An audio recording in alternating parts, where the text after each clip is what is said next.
Every time global oil prices exploded, India changed. Inflation surged, growth slowed, governments came under pressure, and in some cases, Indian politics itself took a dramatic turn. It has happened repeatedly over the last 5 decades.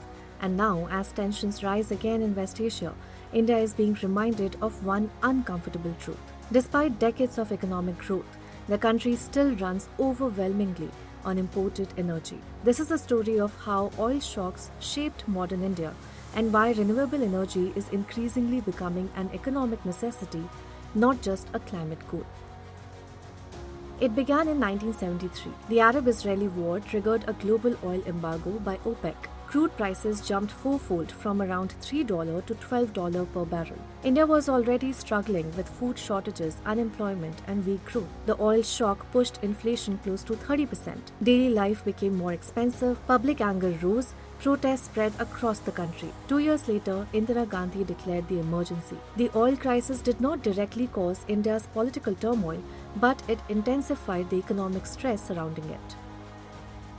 Just 6 years later, another oil shock hit. Iran's Islamic Revolution disrupted global supply, sending crude prices soaring again. India's economy contracted sharply. Political instability deepened. The Janata Party government collapsed. Indira Gandhi returned to power. For the second time in a decade, a global oil crisis had reshaped India's political landscape. Then came 1990. Saddam Hussein invaded Kuwait. Oil prices surged. India's already fragile economy came under severe pressure. Foreign exchange reserves collapsed to dangerous levels. India was pushed to the brink of a balance of payments crisis. What followed changed the country permanently. Prime Minister P.V. Narasimha Rao and Finance Minister Manmohan Singh launched sweeping economic reforms, liberalization, privatization, and the dismantling of the license Raj. One oil shock helped trigger India's biggest economic transformation. Fast forward 2 decades. Oil prices climbed above $100 per barrel and stayed elevated for years.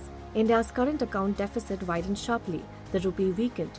Global investors grouped India among the so-called quote-unquote fragile 5 emerging economies. Economic pressure mounted again, and once again, expensive oil amplified political dissatisfaction.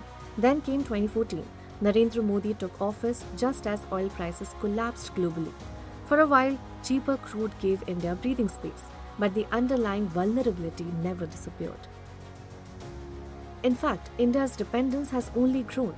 Today, India imports nearly 90% of its oil and around half of its natural gas. It also remains heavily dependent on overseas fertilizer supply chains linked to the Gulf. That means every major disruption in West Asia still threatens inflation, the rupee, government finances, and economic stability. Even now, India remains deeply exposed to global energy shocks. But this time there is one major difference. For the first time in India's history, there is a viable alternative: renewable energy. Solar and wind power are now becoming cost competitive with conventional energy sources. Renewables already account for roughly a quarter of India's electricity generation. The target is 50% by 2030. Indian Railways has nearly fully electrified its network. Electric vehicles are expanding. Industries are slowly shifting towards cleaner, electricity-based systems. Now, none of this eliminates oil dependence overnight, but it could reduce India's exposure enough to soften the next global shock. Because this story has repeated itself too many times.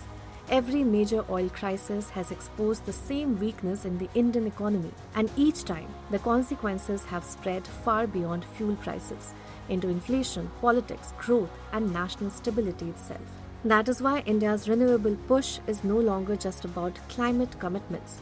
It is increasingly about economic security. Because the less India depends on imported oil, the less vulnerable it becomes when the next global crisis arrives.